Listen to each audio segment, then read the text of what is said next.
Hello students, this is Praveen Kumar and you are watching online video lecture presented by Exemplar Classes और आप देख रहे हैं class 12 physics. Electric field and charge का ये third lecture है जहां हम लोग देखने वाले हैं the concept of electric field. So in this lecture we are going to cover the concept of electric field, the electric field due to a single charge particle, the electric field due to the system of charge particle and some of the numericals. So far we have studied about the Coulomb's law. Let's revisit the Coulomb's law.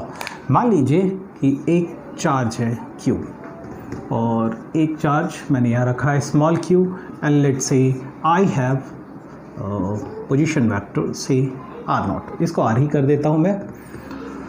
हमारा Coulomb's law कहता है that is the force exerted on this charge is represented by this equation. Hope it is clear enough और आपको ये मालूम होगा। तो Coulomb's law दो चार्ज को लेकर के ही सही है, पर हमारा क्वेश्चन इस वक्त ये है कि मान लीजिए अगर मैंने इस चार्ज को यहाँ से हटा दिया, if I remove that charge, what's left at this place? Is it nothing? ऐसा तो है नहीं कि कुछ भी नहीं बचा। अगर आप कहेंगे कुछ भी नहीं बचा तो एक ऑब्वियस क्वेश्चन उठ करके खड़ा हो जाएगा कि जब ये चार्ज यहाँ पे आया तो ऐसा क्या हुआ जिसके वजह से इसके ऊपर फोर्स लगा है। इसी कंसेप्ट को एक्सप्लेन करने के लिए साइंटिस्ट ने हमें कंसेप्ट दिया है the concept of electric field. यानी जब आपको कुछ दिखता नहीं है, अगर मैं इसे कहूँ हम इसके ऊपर लगने वाला फोर्स कैलकुलेट कर रहे हैं, तो एक नाम हमने इसे दे दिया that is called source charge, right. और एक चार्ज जिसके ऊपर हम फोर्स का एक्ट होना देख रहे हैं that is termed as test charge, right. So the thing is, जब आपका एक सोर्स चार्ज यहाँ पर है तो ये अपने चारों तरफ 3 डायमेंशनल स्पेस में अपने चारों तरफ इसने एक फील्ड क्रिएट किया है, एक एजेंट क्रिएट किया है। What is the agent? जो फोर्स लगाता है। तो यही कंसेप्ट है इलेक्ट्रिक फील्ड का। यानी अगर कोई चार्ज पार्टिकल यहाँ है, अभी मैं इसे हटा दूँ तो इसके चारों तरफ एक इलेक्ट्रिक फील्ड बनी हुई है। जब मैं चारों तरफ की बात कर रहा हूँ, means I am talking about the 3 dimensional space around it.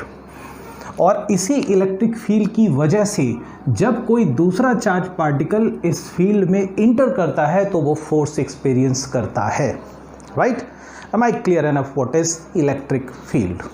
तो इलेक्ट्रिक फील्ड वो वजह है जिसके वजह से चार्ज पार्टिकल फोर्स एक्सपीरियंस करते हैं, राइट। तो सबसे पहले मैं एक स्टैंडर्ड डेफिनेशन ले लेता हूँ इलेक्ट्रिक फील्ड का और फिर उसके बाद इसका एक मैथमेटिकल फॉर्मेट देखेंगे। So I wrote a very simple possible definition of electric field. What is electric field? It is defined as the space around the charge in which its influence can be felt. हम एक ऐसे charge particle मान लीजिए कि इनमें से जिसका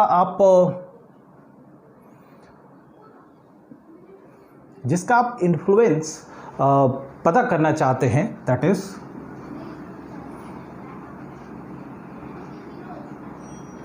मान लीजिए कि यहाँ पर जिस चार्ज पार्टिकल को मैं स्टडी करना चाहता हूँ, यानी जिसकी वजह से फील्ड बना है, उसे हमने नाम दिया source, that is called the source charge. Means मैं जानना चाहता हूँ कि इसकी वजह से यहाँ पर क्या फील्ड बना, इसे हम कहेंगे सोर्स चार्ज, यानी जिस चार्ज को मैं स्टडी करना चाहता हूँ। अब थिंग इज, जब आप कूलम्स लॉ देख रहे हो तो क्या आप एक चार्ज पार्टिकल की प्रॉपर्टी को स्टडी कर पाते हैं? Answer is no. यहाँ आपको अ पेयर ऑफ चार्ज चाहिए। आपको क्या चाहिए? 2 चार्ज। मैं इसको इंडिपेंडेंट बनाना चाहता हूँ। I would like to just know about the characteristic of this source charge. I am not interested in this. मैं कहूँगा कि इसको मैं बाद में लाऊंगा। तो मैं कहना क्या चाहता हूँ दैट इज, एक थोड़ा सा आपको एडवांस में मैं लेकर के चलूँ। मान लीजिए कि एक पॉजिटिव चार्ज है और ये एक नेगेटिव चार्ज है। This is going to be the characteristic of the charge particle, sorry the field due to the charge particle. अगर आप पॉजिटिव चार्ज को देखोगे तो इलेक्ट्रिक फील्ड इससे बाहर की तरफ आती है इस तरह से, ये हम लोग फील्ड लाइन में इसकी कैरेक्टरिस्टिक देखेंगे और ये देखेंगे कि क्यों चार्ज पार्टिकल एक दूसरे को अट्रैक्ट करते हैं या रिपेल करते हैं, ऐसी क्या खासियत होती है। वहीं नेगेटिव चार्ज पार्टिकल की खासियत ही ये है कि वो इलेक्ट्रिक फील्ड लाइन को अपनी तरफ लेकर के आ रही है।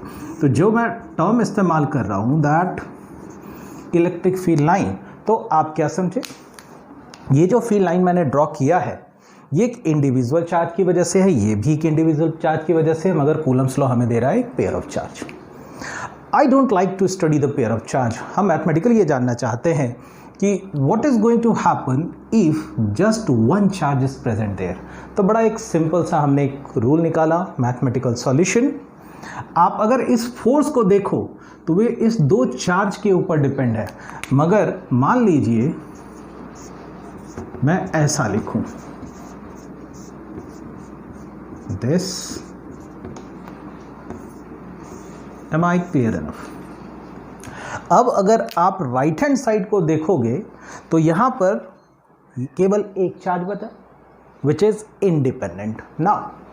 So basically what I like to calculate is this, यानी फोर्स पर यूनिट चार्ज। इसे आप क्या कहेंगे, force divided by a test charge. This is term as force पर यूनिट चार्ज। अब देखिए मैं आपको एक चीज़ से क्लियर कर दूं, जब मैं कह रहा हूं इलेक्ट्रिक फील्ड, और lots of book you can go through, electric field 3 dimensional space है किसी भी चार्ज पार्टिकल के सराउंडिंग में। और ये जो फोर्स पर यूनिट चार्ज आप देख रहे हो, कुछ बुक इसको इलेक्ट्रिक फील्ड ही लिखेंगे और कुछ बुक इसको लिखेंगे इलेक्ट्रिक फील्ड इंटेंसिटी। तो मैं टर्म इंट्रोड्यूस भी कर दे रहा हूं, that is electric field intensity.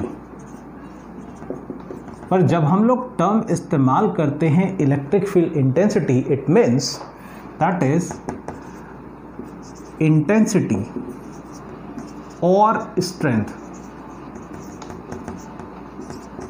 Of electric field at a given point. Am I clear? Strength यानी फोर्स, फोर्स पर unit charge. So this is called the force पर यूनिट चार्ज। पर अभी भी इसमें एक गड़बड़ी है। गड़बड़ी क्या है, जब भी हम इस तरह का कुछ स्टडी करने जाएंगे तो हमारे सामने एक प्रॉब्लम आ रहा है। कूलम्स लॉ क्या कहता है कि मान लीजिए अगर आपके पास दो चार्ज हैं, एक सोर्स चार्ज, दूसरी तरफ है टेस्ट चार्ज। अगर मैं कहूं इसके इलेक्ट्रिक फील्ड, हम बार बार क्या अज्यूम करें, इसके electric field, what about this, ये भी तो एक चार्ज है, नहीं, इसके वजह से भी इलेक्ट्रिक फील्ड होगा। लेट्स से अगर ये लाइक चार्जेस हैं तो वो उसको रिपेल करेंगे, अनलाइक चार्जेस है तो अट्रैक्ट करेंगे। पर इस डेफिनेशन में मैं सिर्फ इसे पढ़ना चाहता हूँ। पर जब आप इस चार्ज को, जिसे हम टेस्ट चार्ज कहते हैं, इसके नज़दीक लेकर के आते हैं तो by the principle of superposition principle आप जानते हैं कि इस जगह पर इसके भी इलेक्ट्रिक फील्ड होंगे और due to the superposition principle यहाँ पर नेट इलेक्ट्रिक फील्ड में कुछ दिक्कतें आएंगी, आप एग्जैक्ट नहीं जान सकते। तो अगर मैं कहूँ कि मैं एग्जैक्ट इलेक्ट्रिक फील्ड की इंटेंसिटी इस जगह पर जानना चाहता हूँ तो मुझे क्या करना चाहिए, टेस्ट चार्ज को कैसा रखना चाहिए। By Coulomb's law you can say, अगर मैं यहाँ पर एग्जैक्ट जानना चाहता हूँ कि इस फील्ड की इंटेंसिटी क्या है तो आप इस चार्ज को क्या करोगे, small, small and very small. अगर ये बहुत छोटा होगा तो इससे बनने वाला इलेक्ट्रिक फील्ड भी बहुत छोटा होगा। दरअसल जब आप चार्ज पार्टिकल में कोई भी स्ट्रॉन्ग चार्ज देखते हो तो स्ट्रॉन्ग चार्ज का मतलब ही है कि उसके इलेक्ट्रिक फील्ड काफ़ी स्ट्रॉन्ग होंगे। वीक चार्ज यानी स्मॉल चार्ज, उसकी इलेक्ट्रिक फील्ड कमज़ोर होती है। तो मुझे इसको क्या करना होगा, इसको बहुत बहुत बहुत स्मॉल अज्यूम करना होगा। और ऐसा करने के लिए हमारे पास एक इंस्ट्रूमेंट है मैथमेटिक्स में जिसे हम कहते हैं कैलकुलस। तो हम कैलकुलस के हिसाब से इसे वापस से डिफाइन कर सकते हैं। Electric field is nothing but, ये लग गया आपका limiting value, force upon charge. तो एग्जैक्ट अगर आप कैलकुलस बेस्ड डेफिनेशन देखोगे तो यही सही है। हम लिमिटिंग वैल्यू क्यों कह रहे हैं, why q should approach zero, क्योंकि अगर आप इसको ज़रा सा भी, वैसे तो प्रैक्टिकली आप इसको ज़ीरो कर नहीं, ज़ीरो से जस्ट बड़ा कुछ ऐसा कि हम सिर्फ इसका ही इन्फ्लुएंस देख पाएँ, इसको मिनिमाइज कर पाएँ, right. So that is the main concept of electric field. उम्मीद है आपको ये क्लियर होगा कि ये फोर्स कैसे एक्सपीरियंस्ड होता है। इससे एक बड़ा ही इंटरेस्टिंग फैक्ट डेवलप होता है, एंड दैट इज़, मान लीजिए मैं आपको लिखूं this term is read as e, so I can say e is force पर unit charge which is KQ divided by this square, is this right? यहाँ अगर आप देखोगे ये वाला जो पार्ट है, क्या मैं इसको ऐसा लिखूंगा, electric field is nothing but equals to KQ upon R square this. हाँ बिल्कुल सही है, ये इसका लिमिटिंग डेफिनेशन है, पर मैं आपका ध्यान इस तरफ ले जाना जरूर चाहूँगा। यहाँ पर अगर आप यहाँ देखो, यहाँ से अगर आप फोर्स कैलकुलेट करोगे, force is equals to electric field multiplied by, अच्छा मैं इसको ऐसा लिखता हूँ, electric field is equals to Q multiplied by electric field. Now this is more meaningful statement जो हमें कूलम्स लॉ से बेहतर कंक्लूजन देता है। हम जानना चाहते हैं फोर्स किस पर, Q पर कितना होगा, electric field multiplied by this charge. एक काम करते हैं, वापस से इस केस को कंसिडर करते हैं। आप अगर यहाँ पर इलेक्ट्रिक फील्ड को देखना चाहें, अभी मैं टेस्ट चार्ज को नहीं लाता हूँ, let's say here I have nothing, तो प्रैक्टिकली जब आप सोर्स चार्ज रखते हो तो यहाँ कुछ भी नहीं होता है, तो यहाँ क्या प्रेजेंट है, मैंने कहा इलेक्ट्रिक फील्ड प्रेजेंट है। कितना प्रेजेंट है, आई सेड दिस, ये इसका पोजीशन वेक्टर है दिस। ऑब्वियसली अगर आपका फोर्स एक वेक्टर क्वांटिटी है तो आपका इलेक्ट्रिक फील्ड भी वेक्टर क्वांटिटी है। तो मैंने कहा कि इस पॉइंट पर इलेक्ट्रिक फील्ड कितना है, इतना है। नाउ इररिस्पेक्टिव ऑफ एनीथिंग, मान लीजिए कि मैंने एक small amount of charge small q introduce कर दिया यहाँ, मैं इसको यहाँ पर लाया, तो हमारा ये इक्वेशन क्या कहता है, हमारा ये इक्वेशन कहता है ये कितना फोर्स एक्सपीरियंस करेगा, that is Q times of electric field. Multiply करके देख लीजिए, Q multiplied bye K capital Q R square and this, यही है आपका कूलम्स लॉ। क्या ज़्यादा आसान है, क्या ज़्यादा आसान है। अब अगर आप इस डेरिवेशन को देखते हैं, अगर फोर्स को मैं ऐसे कैलकुलेट करता हूं तो मैं क्या कैलकुलेट कर रहा हूं, पहले एक चार्ज था जिसकी वजह से यहाँ इलेक्ट्रिक फील्ड है, अब मैं यहाँ चार्ज लेके आ रहा हूँ और मुझे पता लगा कि फोर्स इतना है, राइट। तो क्या ये बेहतर ऑप्शन नहीं है? जी हाँ, ये एक बेहतर ऑप्शन है। यहाँ पर हम ये कह सकते हैं the reason for this force is electric field, right.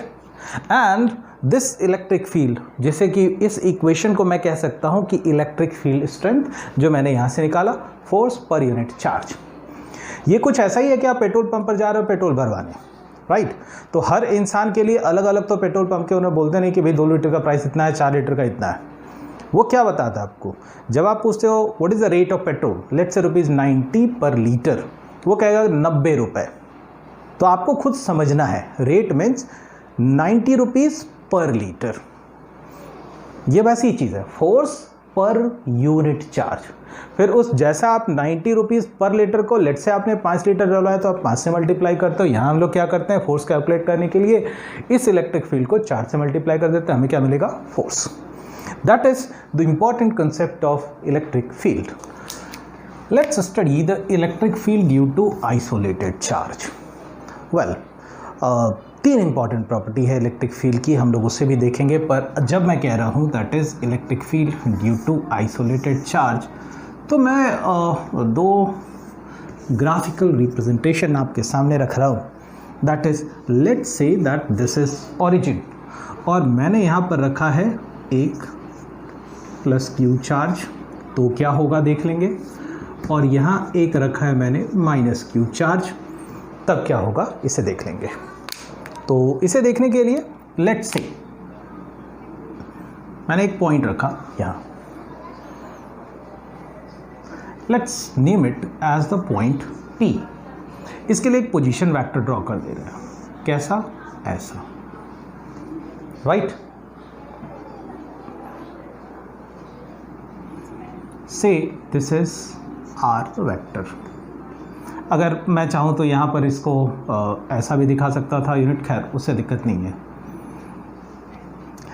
अब इलेक्ट्रिक फील्ड का डायरेक्शन क्या होगा, मैं आपको एक बार फिर से कहूँ, इलेक्ट्रिक फील्ड का डायरेक्शन क्या होगा। अगर आप एक टेस्ट चार्ज को वहाँ पर लेकर के जाएं तो वो टेस्ट चार्ज जिस डायरेक्शन में मूव करेगा, that is going to be the direction of electric field. मैं इस कंक्लूजन को यहाँ पे लिखना चाहता हूँ, दैट इज टेस्ट चार्ज क्या है।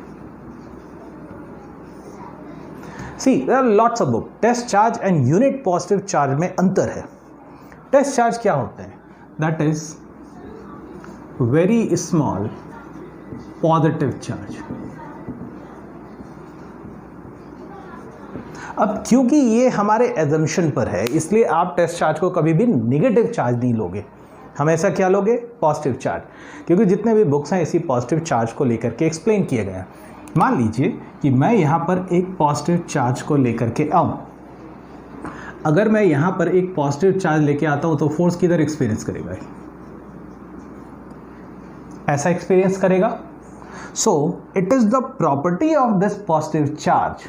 तो हम क्या कंक्लूड कर सकते हैं? What is the direction of electric field?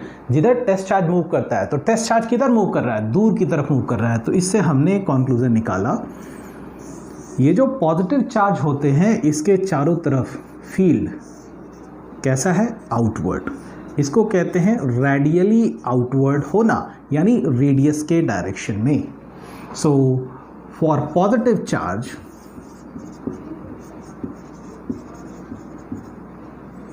field is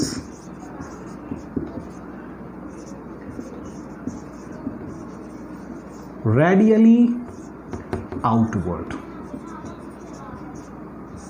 Is this clear? Positive charge से फील्ड क्या होते हैं? रेडियली आउटवर्ड होते हैं। वहीं दूसरी तरफ अगर आप एक नेगेटिव चार्ज ले रहे हो और अगेन मैंने यहाँ पे एक पोजीशन वेक्टर बनाया हुआ R और मैं यहाँ पर टेस्ट चार्ज को लेकर के आऊँ, तो ये फोर्स किधर एक्सपीरियंस करेगा? आप जानते हो positive negative attract each other, that is it will experience force in this direction.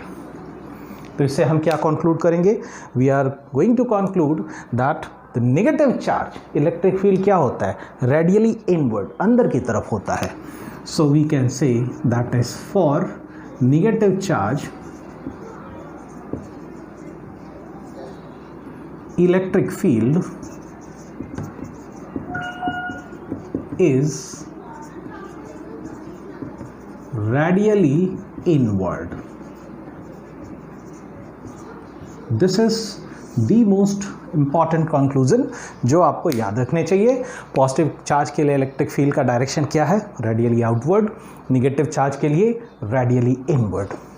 अब आपसे एक छोटी सी चीज़, मान लीजिए कोई भी चार्ज पार्टिकल है, let's say it is at my finger tip, let's say कि पॉजिटिव चार्ज है, तो चारों तरफ निकलेंगे, इधर भी, इधर भी, इधर भी, इधर भी। तो ये कैसी सिमेट्री फॉलो करेगा? Can I say it is spherical symmetry, it is following the spherical symmetry. ये 3 डायमेंशनल होते हैं। These are spherically symmetrical. ये भी एक इम्पॉर्टेंट कंक्लूजन है जो आपको याद रखने हैं। सर्कुलर नहीं होता, कैसा होता है? स्फेरिकल होता है। इलेक्ट्रिक फील्ड का जो डायरेक्शन आप देखोगे वो चारों तरफ होते हैं, राइट। नाउ एक बार फिर से उस मैथमेटिकल इक्वेशन पर आता हूँ मैं, that is electric field is equals to force upon charge, right. और इसी इलेक्ट्रिक फील्ड को हम कैसा लिख रहे हैं कि Q अपॉन ये R वेक्टर, ये रहा यूनिट वेक्टर। कैन आई से इलेक्ट्रिक फील्ड किस पर डिपेंड होता है? केवल R वेक्टर पे डिपेंड होता है। It is not dependent on the test charge, ये सिर्फ एक चार्ज पर डिपेंड होता है। जबकि कूलम्ब्स लॉ को अगर आप देखोगे तो फोर्स 2 चार्ज पर डिपेंड होता है। तो हमारे पास एक और इंपॉर्टेंट कंक्लूजन है, that is electric field is only dependent on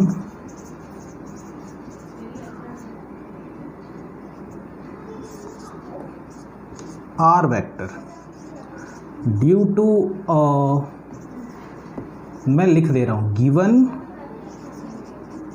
source charge Q, right. तो 3 इंपॉर्टेंट पॉइंट आपको याद रखने चाहिए। पहला, पॉजिटिव चार्ज की वजह से electric field is radially outward, क्यों, मैंने एक्सप्लेन कर दिया है आपको। दूसरा, इलेक्ट्रिक फील्ड स्फेरिकली सिमेट्रिकल होते हैं, और वो भी मैंने आपको बता दिया है। तीसरा, electric field is dependent only on the r vector, right, due to the given charge Q, that is understood. मान लीजिए अगर मैं यहाँ पर कोई भी चार्ज ले लूँ, इसे बेहतर समझने के लिए ऐसा, इस पॉइंट पर अगर आप फील्ड को कैलकुलेट करोगे तो ये आर वेक्टर, राइट, इसका नाम दे दे रहे हैं R1। अब आप जरा इसको देखिए, R1 वेक्टर, अब जहाँ जहाँ ये आर वेक्टर, सॉरी इसको R ही कर दे रहे हैं, जहाँ जहाँ ये वेक्टर R है तो वो क्या बना रहा है, ऐसा एक पॉइंट। यहाँ भी देखिए r vector, r vector, r vector, r vector, magnitude सारे का सेम है, तो इलेक्ट्रिक फील्ड क्या होगा, स्फेरिकल सिमेट्रिकल। आप इसको कहीं भी घुमा लीजिए, it is going to give you the same. तो मान लीजिए कि मेरे पास 2 डायमेंशनल है, इसलिए मैं ऐसा ही बना दे रहा हूँ, that is this. Let's say मैंने इसको ऐसा ड्रॉ किया, सारे पे इस आर वेक्टर का मैग्नीट्यूड आप घुमा करके देख लीजिए सेम होगा, hence it is spherically symmetrical. हाँ, मगर अगर आप इसे R1 का नाम दे दें और इसे अगर आप R2 वेक्टर का नाम दे दो, तो अब यहाँ फील्ड अलग है, इसका नाम रखना होगा E1, इसका नाम रखना होगा E2, which is going to be different. So that is the basic concept of electric field. Okay? तो अभी हम लोगों ने देखा है electric field due to a single charge. अब देखते हैं electric field due to the system of charge. मान लीजिए कि मैं एक चार्ज रखता हूँ यहाँ पे Q1, ठीक नहीं दिखाया, और दूसरा charge Q2, and let's say I have third charge which is, let's say, Q3, and I like to know the electric field at this point. What is going to happen? यहाँ पर आप electric field निकालोगे तो जैसा आप Coulomb's law पर superposition principle apply करते थे, देखिए इलेक्ट्रिक फील्ड कुछ उससे अलग नहीं होता। जो कूलम्स लॉ आपने बनाया है उसी में आप एक चार्ज को डिवाइड कर देते हो, दैट इज द फोर्स पर यूनिट चार्ज। तो इलेक्ट्रिक फील्ड भी एक वेक्टर क्वांटिटी होगा। So we can say due to this charge, can I say this, that is at P due to 1, let's say due to this, sorry,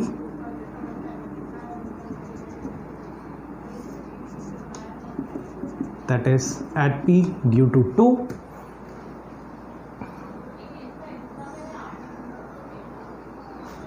and due to this, let's say at P due to 3। इसका जो कुछ भी vector sum होगा, so can I say the net electric field at P is equals to EP1 plus EP2 plus EP3, right? So we can say that yes, electric field is also a vector quantity. So system of charge, nothing, it is going to give you the net electric field is nothing but equals to the vector sum due to the each particle. So I can say that for the system of charge, that is the electric field at the point P is nothing but the vector sum of the electric field derived due to the charge Q1, due to the charge Q2 and due to the charge Q3. अब एक important चीज़ है, that is what is going to be the unit, और इसका जो dimensions आप पढ़ते हो आप बड़े आसानी से इसको कैलकुलेट कर सकते हो। तो field, electric field is equals to force upon charge. What is the force, what is the dimension of force, that is the force upon charge. Dimension ले लीजिए MLT-2, चार्ज का dimension that is 80 ampere second, so the electric field का dimension आ जाएगा m l to the power 1 a to the power -1 t to the power minus, मैं एक काम करता हूँ, इसको t-3 को पहले लिख देता हूँ and a-1. This is the dimension and unit Newton coulomb. तो अगर आपसे पूछा जाए यूनिट इज न्यूटन पर कूलम, ये है आपका इलेक्ट्रिक फील्ड का unit. This is the dimension. और ये काफ़ी है अगर आप NCERT या CBSE बोर्ड के लिए प्रिपेयर कर रहे हैं. You need to remember this concept, क्योंकि IIT JEE में आज के डेट में काफ़ी एक फैशनेबल है, that is they use to give you the graphical questions और the questions related to the graph. इसलिए मैं आपको एक्सप्लेन कर रहा हूँ that is the graphical variation of electric field on X axis due to the point charge. मैंने 2 point charge consider किए हैं. यहाँ एक पॉजिटिव चार्ज है, यहाँ एक नेगेटिव चार्ज है. एक्स एक्सिस पर आपका position vector that is x और यहाँ पे r है. फाइन, आप अगर चाहो तो इसको x अज्यूम कर लेंगे, जस्ट मैंने लिख दिया आपको. y एक्सिस पर है इलेक्ट्रिक फील्ड. मैं यहाँ से स्टार्ट करता हूँ, that is in this direction. अगर मैं यहाँ पे लूँ तो यहाँ x आप क्या होगे, x approaches negative infinity, right. It is negative infinity, इस साइड जाएगा तो पॉजिटिव इन्फिनिटी. इस फार्मूला को देखिए, अगर ये टर्म आप देखोगे निगेटिव इन्फिनिटी, तो डिनोमिनेटर में आपका इन्फिनिटी आ गया, तो इलेक्ट्रिक फील्ड क्या हो जाएगा, electric field is going to be 0, right. मैं इस पॉइंट को ऐसा नज़दीक से दिखाऊं, कैन आई से इलेक्ट्रिक फील्ड विल अप्रोच 0.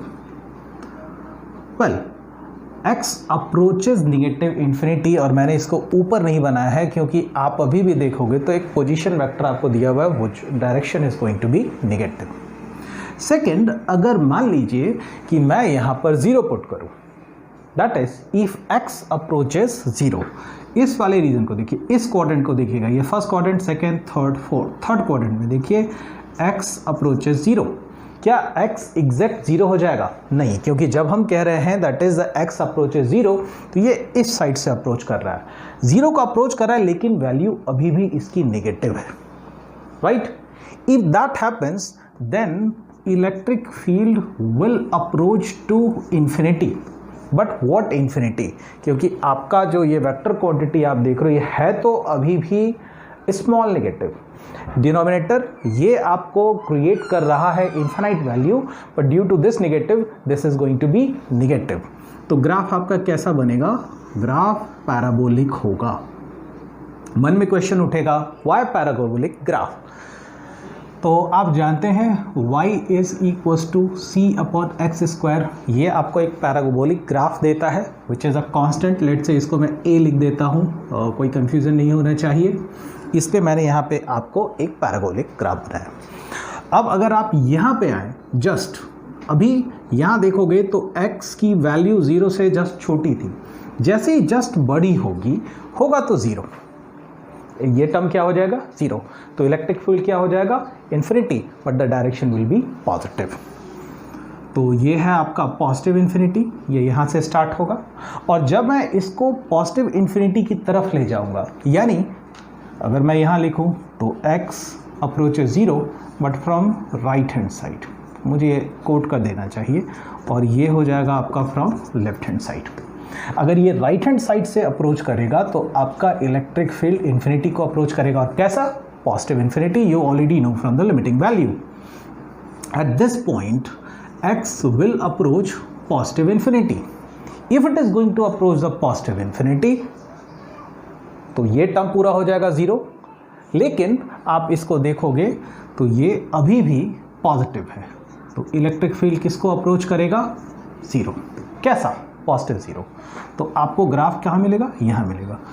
अब पैराबोलिक ग्राफ को ड्रॉ कर दीजिए. It will be like this.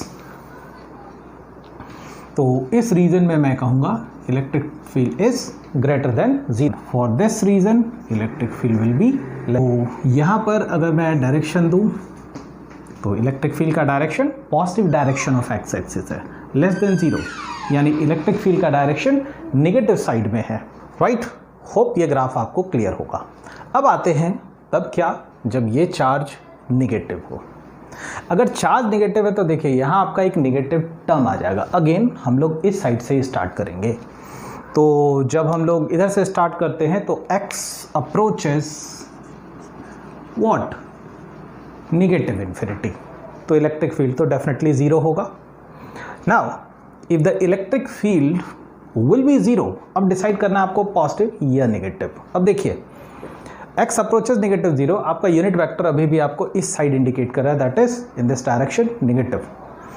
पर यहाँ चार्ज क्या है, नेगेटिव, नेगेटिव और नेगेटिव मिल करके क्या हो जाएंगे, पॉजिटिव। तो E की वैल्यू क्या हो जाएगी, मैं यहाँ करता हूँ, will be greater than 0, that is starting from this. Eight this point x will approach 0, again कैसा, लेफ्ट हैंड साइड से रहेगा तो निगेटिव, पर आप ऑलरेडी जानते हैं चार्ज नेगेटिव है और ये भी नेगेटिव है, मिलकर के क्या हो जाएगा, पॉजिटिव। और अगर आप यहाँ 0 लोगे तो इन्फिनिटी, पर इन्फिनिटी का डायरेक्शन क्या, पॉजिटिव, दिस। तो ये ग्राफ आपका ऐसा क्रिएट होगा। Am I clear? इसके बाद जब आप x अप्रोच करोगे 0 but from right hand side, right hand side का मतलब x की वैल्यू हो गई है पॉजिटिव, पर ये आपका निगेटिव है already, again it is going to be 0, पर क्योंकि Q निगेटिव है, E का डायरेक्शन हो जाएगा आपका निगेटिव यहां से।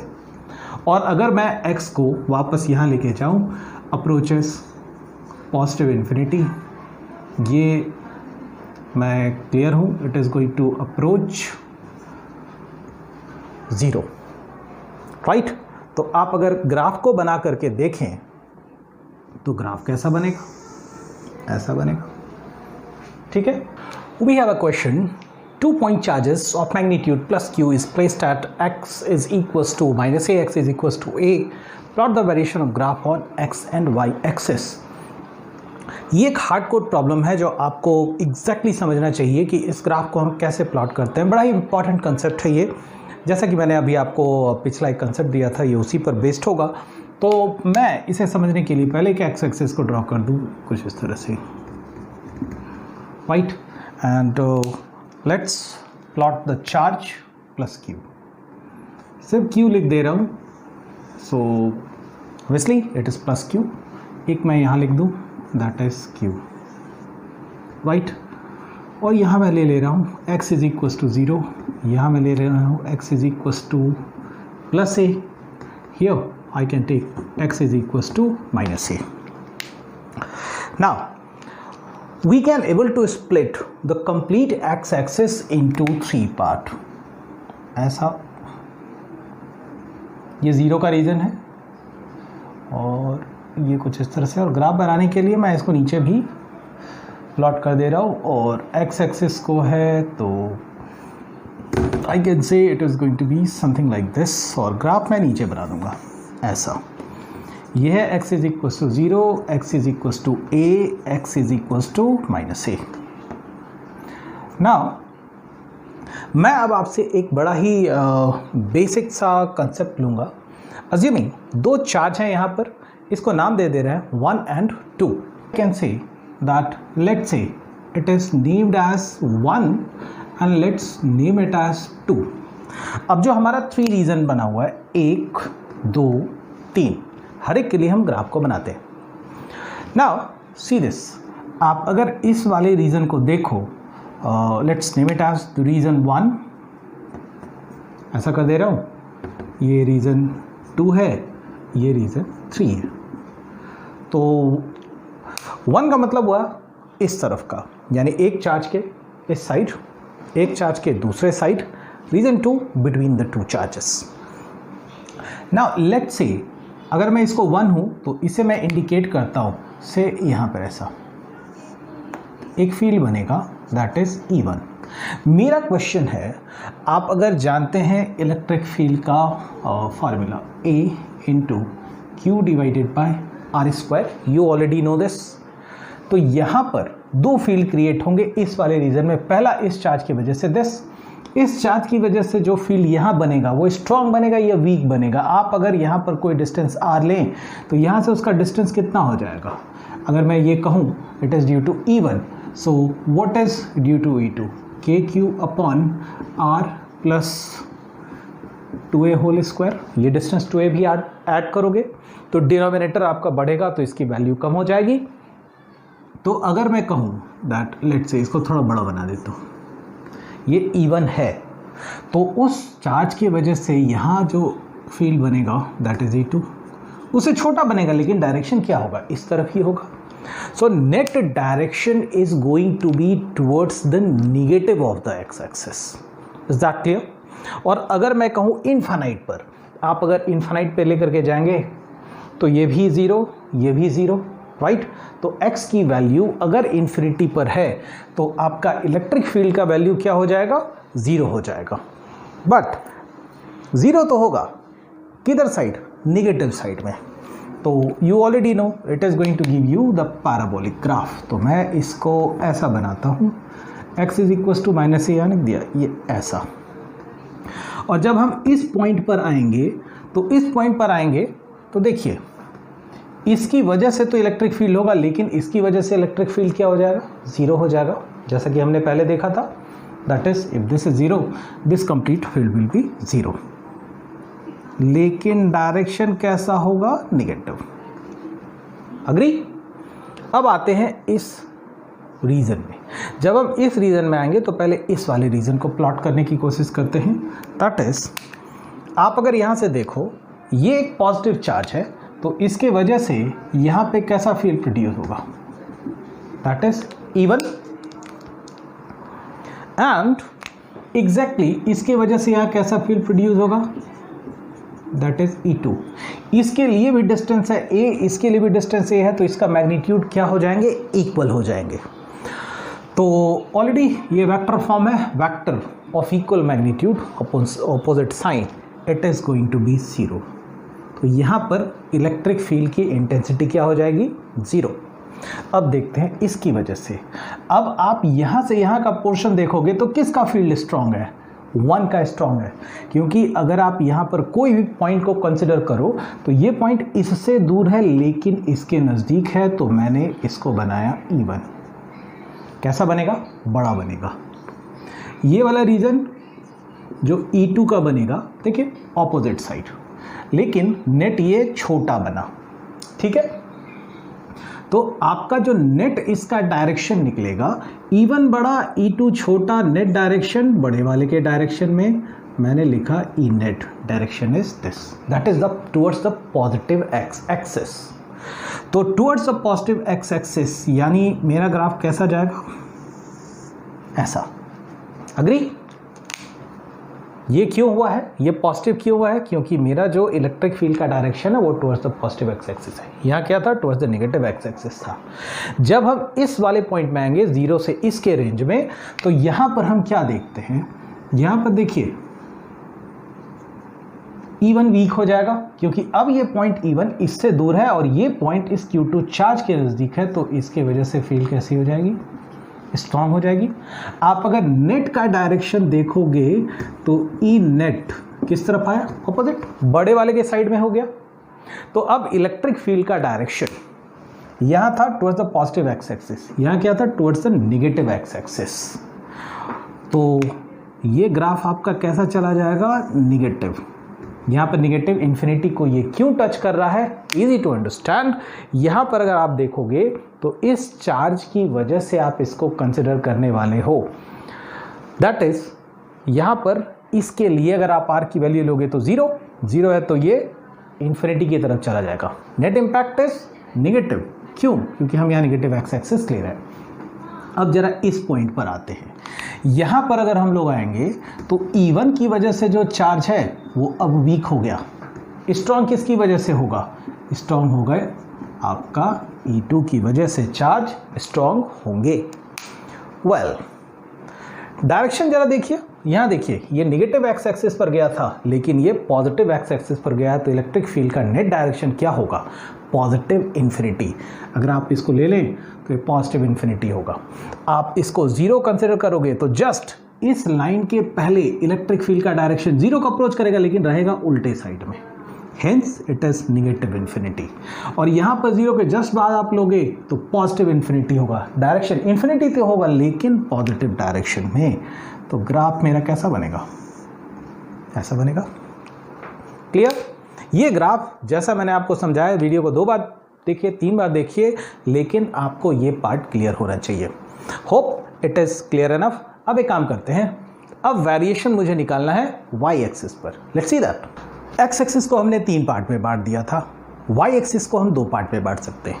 एक रीजन ऊपर की तरफ और दूसरा रीजन नीचे की तरफ। और ऊपर नीचे के जो आप फील्ड देखोगे मैग्नीट्यूड वाइज सिमेट्रिकल होंगे लेकिन डायरेक्शन वाइज ऑपोजिट होंगे। So let's consider a point here. May say that, देखिए 2 पॉइंट हैं exact y axis, this distance is equal to this distance, this is a, this is also a। तो मैं ये plot कर दूं, that is this distance is a, this distance is also a, ताकि आप इस सिमेट्री को समझे। Let's consider a random point here, this, और इसका कोऑर्डिनेट मैं मान ले रहा हूँ y, right. This y could be anything, यहाँ लेंगे तो y क्या हो जाएगा, निगेटिव, लेकिन मैग्नीट्यूड तो वही रहने वाला है। अब देखिए इस चार्ज की वजह से इस पॉइंट पर, अगेन नाम मैं रख दे रहा हूँ 1 2, राइट। तो ड्रॉ करते हैं, what is going to be the field, see this, मैंने इसको ऐसा ड्रॉ किया, चलिए ऐसा कर दे रहा हूँ, दैट इज E1। और इसकी वजह से अगर देखा जाए दैट इज E2, राइट। शायद ये पूरा क्लियर नहीं बना है, so this that is E2। What is going to be the net field at this point? It is going to be the vector sum. Let's say अगर ये angle theta है तो मेरा ये एंगल भी क्या आएगा, थीटा आएगा।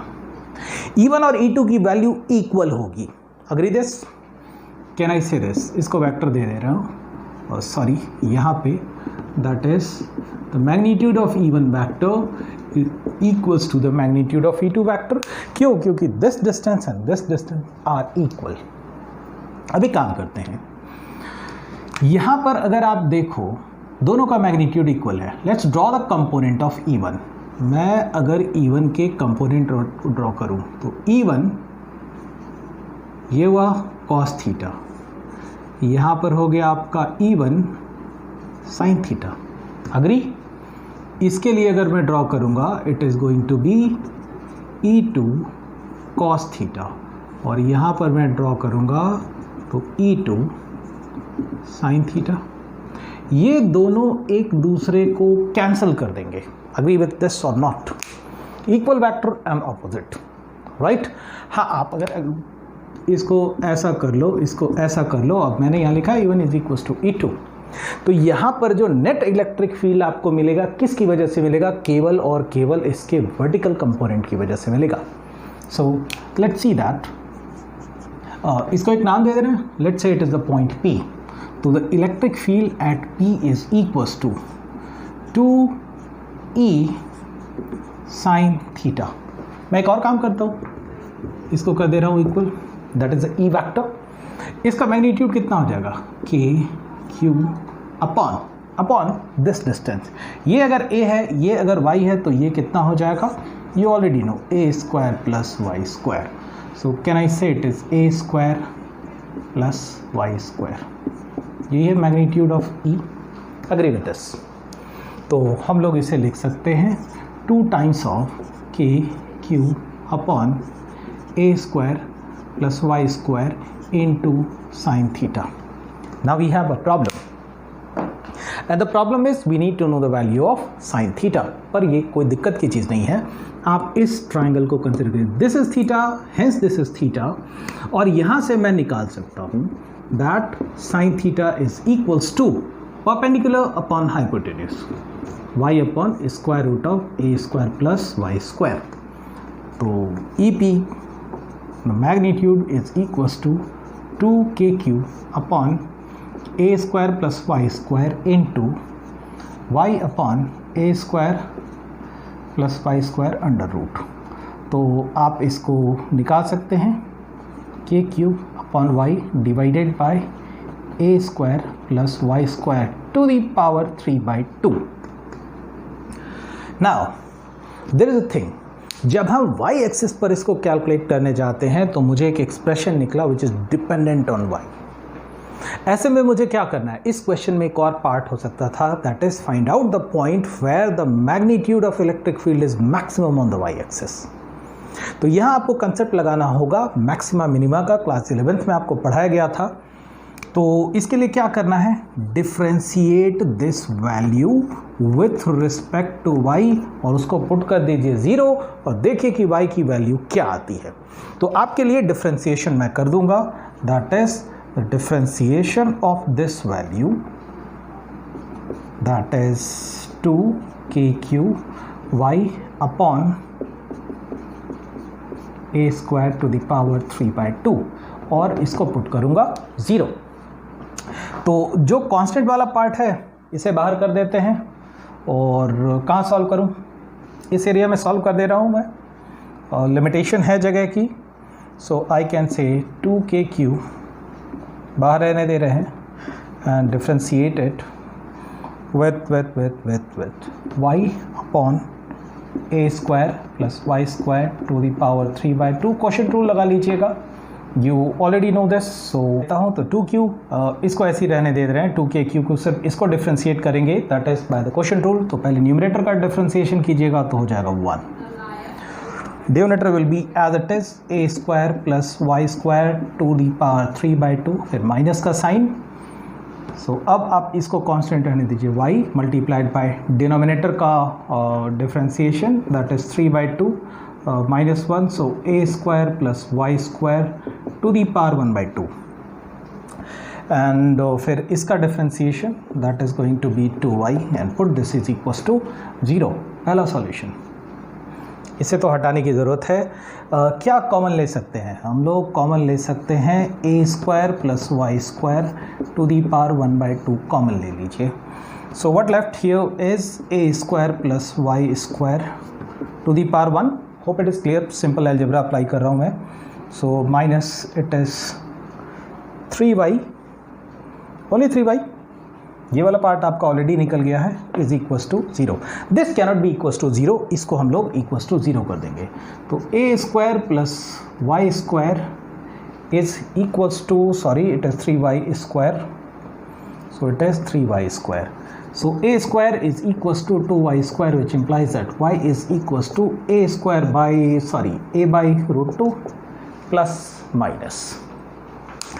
ये जो आप देख रहे हो calculation, it is showing you कि y एक्सिस पर a/√2 पर आपको मैक्सिमम वैल्यू मिलेगी, राइट। तो अगर मुझे ग्राफ बनाना है और यहाँ पर ग्राफ का कोई स्कोप नहीं है, मुझे कुछ मिटाना होगा, तो मैं काम करता हूँ, इस वाले पार्ट को मैं मिटा दे रहा हूँ। ग्राफ बनाना है तो देखिए इस पॉइंट पे मुझे मैक्सिमम मिलेगा इलेक्ट्रिक फील्ड, और यहाँ पर इलेक्ट्रिक फील्ड मैक्सिमम कहाँ मिलेगा, यहाँ मिलेगा। आपका इलेक्ट्रिक फील्ड था that is e net is equals to 2e sine theta. वहाँ y की वैल्यू आपको क्या रखनी है, plus minus a/√2। You are going to get the maximum value. E net is equals to 2e sine theta 2 times of that is kq upon a square plus y square to the power 3/2, it was y. I am going to get a value that is 2kq, it is a/√2 plus put कर दीजिएगा a square plus minus a/√2 whole square to the power 3/2। ये maximum value calculate होकर के आएगी। अगर आप इस factor को देखें, मैं चाहता हूं आपको कि आप इस रिजल्ट को देखिए। अगर y की वैल्यू 0 है तो पूरा टर्म क्या हो जाता है, 0। दिस मैक्सिमम कहाँ आएगा, यहाँ आएगा। तो कोई भी चीज़ 0 से मैक्सिमम कैसे जाती है, तो भाई ऐसे जाती है।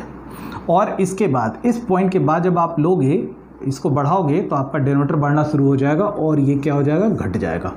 जब आप y की वैल्यू इन्फिनिटी लोगे, कीप दिस इन्फिनिटी, तो आपका ई नेट भी इन्फिनिटी पे चला जाता है. If this is plus infinity, E net will be plus infinity. If this is minus, this will be minus. तो यहाँ अगर आप ग्राफ को बनाओगे तो कैसा बनेगा, ऐसा. ये मैक्सिमम, निगेटिव मैक्सिमम, और ग्राफ आपका किधर चला जाएगा, इधर. तो इस क्वेश्चन में आपने क्या देखा, एक्स एक्सिस पर आप कैसे ग्राफ को प्लॉट करते हो, फिर मैक्सिमम कैसे निकालते हो, और वाई एक्सिस पर आप इसे कैसे प्लॉट करेंगे. Hope this question is clear enough. So far we saw the electric field due to the point charge and the system of charge जहाँ एक से ज़्यादा पॉइंट चार्ज थे. अब हम लोग क्या देखने वाले हैं, we are going to see the electric field due to the continuous distribution of charge. What is the meaning of continuous distribution of charge, let's see that. मान लीजिए कि एक बॉडी है, कोई भी चार्ज बॉडी है, और अगर मैं जानना चाहूँ कि इस पॉइंट पर what is going to be the magnitude of electric field due to this charge body, तो इसको हम मान लेते हैं कि एक चार्ज बॉडी कई सारे पॉइंट चार्ज से मिलकर के बना हुआ है. Something like this, lots of point charge will be there. तो इस मास के वजह से हम लोग यहाँ एक इलेक्ट्रिक फील्ड देख सकते हैं.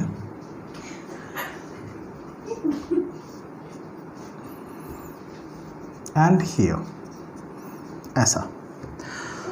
What we are going to do is, ऐसे बहुत सारे कंटिन्यूअस चार्ज डिस्ट्रीब्यूशन को कंसिडर करेंगे. तो पहले अज्यूम करेंगे कि electric field due to individual charge कितना है, due to this charge, due to this charge. Lastly we are going to integrate sum up. तो मान लीजिए हर एक की वजह से डी ई एक स्मॉल इलेक्ट्रिक फील्ड है, एक स्मॉल इलेक्ट्रिक फील्ड है. So the net electric field is going to be this. Definitely we are going to take help from calculus. अब जितने भी कंटिन्यूअस चार्ज बॉडी है उसमें तीन तरह का डिस्ट्रीब्यूशन हो सकता है. पहला, linear distribution of charge. We indicated by, मान लीजिए कि टोटल चार्ज है Q, तो per unit charge lambda that is divided by L. This is linear charge density. Linear charge, so this is called linear charge density. मान लीजिए कि एक length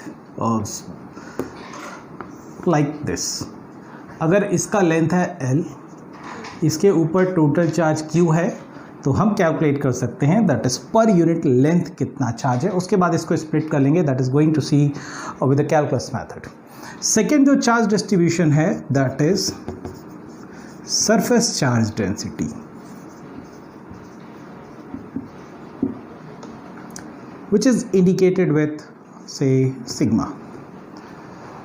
एक केस ले लेते हैं, ये एक स्फीयर है. Let's say this is the sphere, और स्फीयर के ऊपर चार्ज है. सो स्फीयर के ऊपर चार्ज है Q, डिवाइड कर दीजिए एरिया से, that is 4 pi r². This is indicating you the charge occurred per unit surface area. Next is called volume charge density. Let's एक स्फीयर अज्यूम करते हैं और मान लेते हैं कि जो चार्ज का डिस्ट्रीब्यूशन है उसके सरफेस पे भी और उसके अंदर भी है.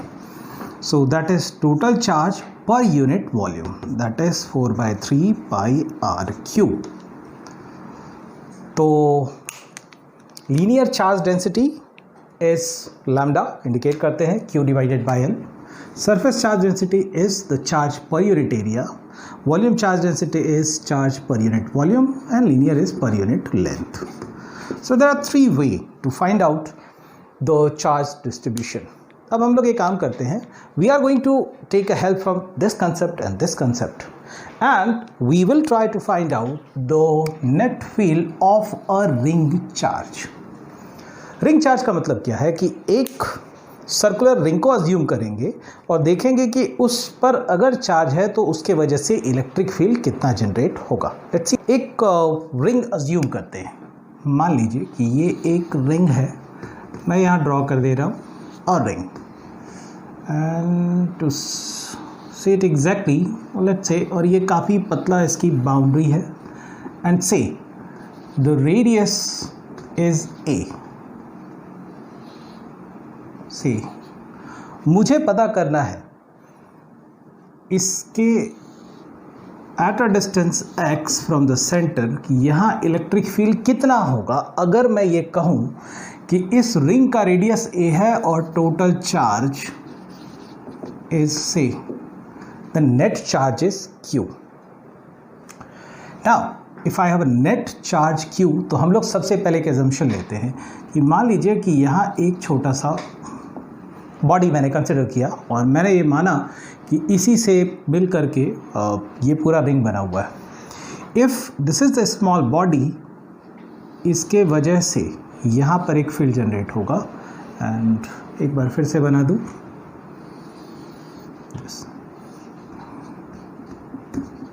एक इलेक्ट्रिक फील्ड ऐसा जनरेट हुआ. हम लोग क्या करने वाले हैं, ऐसे ही पॉइंट को, सारे पॉइंट को कंसिडर करेंगे and we are going to calculate the net electric field at a point. This point is P. इसका लेंथ मान ले रहे हैं से ds. इसका टोटल लेंथ कितना हो जाएगा? कैन आई से 2 पाई a. यहाँ लिख देता हूँ मैं, total length is 2 pi a. Let's say it is the small segment. यहाँ पर चार्ज है dq. What is dq? A very small amount of charge. और इसके ऊपर जो चार्ज डिस्ट्रीब्यूटर यूनिफॉर्मली डिस्ट्रीब्यूटेड हैं, तो स्मॉल चार्ज, तो एक स्मॉल इलेक्ट्रिक फील्ड यहाँ बनेगा. Now see this electric field, if I take this as the angle theta, so this angle will also be theta, and I have a component dE cos theta, and I have a component dE sin theta. If you look at this structure, so by symmetry, एक dq यहाँ है तो एक exactly opposite. याद रखिए, अगर ये symmetrical है, say this, अगर आप इसके वजह से भी यहाँ पर इसे ड्रॉ करो, मैं इसको डॉटेड लाइन से दिखा रहा हूँ, that is dE. It also will have two component. One is dE cos theta, other is dE sin theta. Can I say dE sin theta due to this and due to this will cancel out each other. और अगर आप इसको symmetry से देखें तो इसके बगल वाले को यहाँ वाला कैंसिल करेगा, इसके बगल वाले को यहाँ वाला, यहाँ वाला, यहाँ वाला. सो कैन आई से half portion of the ring, उसके वजह से जो इसका वर्टिकल कंपोनेंट है, lower half of the ring will cancel out that vertical component. तो नेट जो इलेक्ट्रिक फील्ड डेवलप हो रहा है वो किसकी वजह से हो रहा है? That is happening because of x component. इसे मैंने नाम दिया dEx. तो इस x कंपोनेंट की वजह से total net electric field develop हो रहे हैं. That is dEx is k into dq divided by मैंने लिखा r square. What is r square? This length, this is r. What is the value of r here? Can I say this a square plus x square. In the same way you can say cos theta is, this is base, this is hypotenuse, that is x divided by a square plus x square, right? So dEx component, ये हमारा हुआ electric field multiplied by cos theta, which is going to give you k dq upon this r square is a square plus x square. cos theta भी हम लोग ले लेते हैं, that is x upon a square plus x square under root. So we can say the dEx component is equals to kx dq upon a square plus x square to the power 3/2. Get the total electric field. इसे और इसे integrate कर दीजिए, ये हो गया total electric field is equals to k is a constant, x याद रखिए x वेरिएबल नहीं है, x यहाँ कांस्टेंट है तो ये बाहर आ जाएगा. This term is also a constant and the integral of dq. What is the integral of dq? आप ऑलरेडी जानते हैं integral of dq is nothing but q. So this electric field is going to be kx upon, sorry यहाँ लिख देता हूँ kqx upon a square plus x square to the power 3/2. What is going to be the direction? एक question आपके दिमाग में आ सकता है कि ये दोनों मिलकर के 2 क्यों नहीं हो गए। याद रखिए, हमने इस पूरे रिंग को कंसिडर किया, आधा आधा नहीं कंसिडर किया। आधा कंसिडर करते तो ये आधे की वजह से और ये फिर आधे की वजह से, तो इसको अगर आप 2 लोगे तो डबल हो जाएगा। व्हाट वी कंसिडर इज एक ही कंपोनेंट लिया और फिर पूरे को इंटीग्रेट कर दिया रादर देन आधे को लेके 2 टाइम करने के। Hence we got total electric field. What is going to be the direction? This i vector, ये आपका पॉजिटिव एक्स एक्सिस की तरफ है, तो यहाँ आप एक आई वेक्टर लगा दीजिए। This is the magnitude of electric field due to a ring. Now, पहला केस हम लोग ले लेते हैं, that is let's say I can say cases अगर x की वैल्यू 0 है, जरा देखिए x की वैल्यू को आप यहाँ पर ले आए 0, तो ये पूरा टर्म क्या हो जाएगा? You have x here, it will be 0. और बाई सिमेट्री भी आप देख सकते हैं, आधे ऊपर और आधे नीचे कैंसिल आउट कर देंगे। ठीक है, next case is what is going to happen if X is infinity. ये आपका डिनोमिनेटर का फैक्टर है which is going to be too large, तो इलेक्ट्रिक फील्ड आपका कितना हो जाएगा? 0 हो जाएगा। Now if I have to see कि due to a ring maximum electric field कहाँ होंगे, that is I need to find E is maximum at, मुझे ये पता करना है।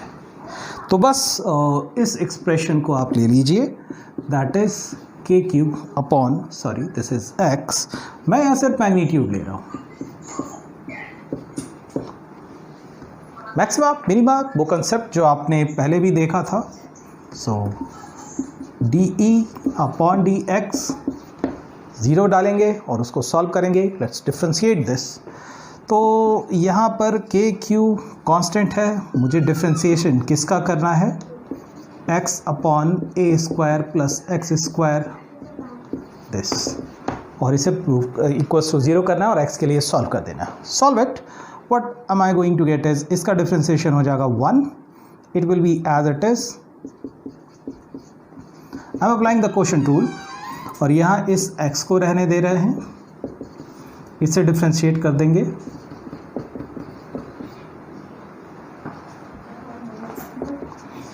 The differentiation of this, so solving this 2 and 2 will get cancelled and this has to be equals to 0. I need to take out something common, that is a square plus x square to the power 1/2 common ले लेते हैं।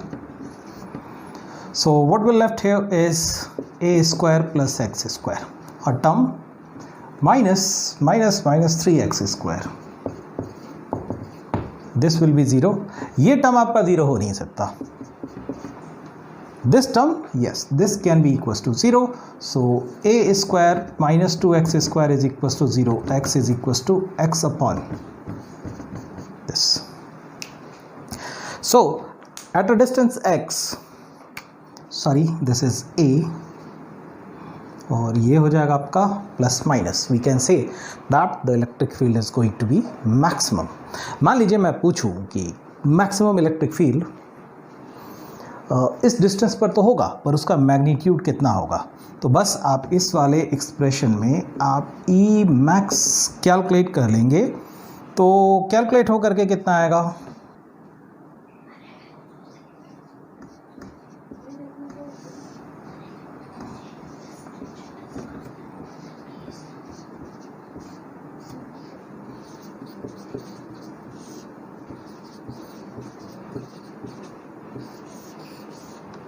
Well, 2k cube divided by 3√3a square, you can solve it and you can get it, and I hope कि आप इसका graph बड़े आराम से बना लेंगे। So same way, अगर आप कुछ ट्राई करना चाहते हैं तो ट्राई कीजिएगा। मान लीजिए कि ये एक इनफाइनाइट रॉड है, ऊपर भी और नीचे भी। एट सम पॉइंट हमें इलेक्ट्रिक फील्ड कैलकुलेट करना है। सेकेंड केस जो आपको ट्राई करना चाहिए, आप अज्यूम कीजिए एक प्लेट, एक circular uniform plate at a distance x, आप इलेक्ट्रिक फील्ड कैलकुलेट कर सकते हैं। वहाँ कंसेप्ट क्या यूज़ करना है, आप ये अज्यूम कीजिएगा कि एक सर्कुलर प्लेट कई सारे रिंग को मिला करके बने हुए हैं। ये कुछ स्टैंडर्ड डेरिवेशन है जो इलेक्ट्रिक फील्ड निकालने के लिए आपको ट्राई करने चाहिए। You should try it, otherwise thing is आने वाले कुछ वीडियोज़ में जब हम लोग न्यूमेरिकल करेंगे, we are definitely going to solve this kind of problems. So with this, I hope I have given you enough concept of electric field. अगर आपको ये वीडियो पसंद आया है तो लाइक कीजिए, शेयर कीजिए, सब्सक्राइब कीजिए, and to motivate us, keep commenting. Thanks for watching.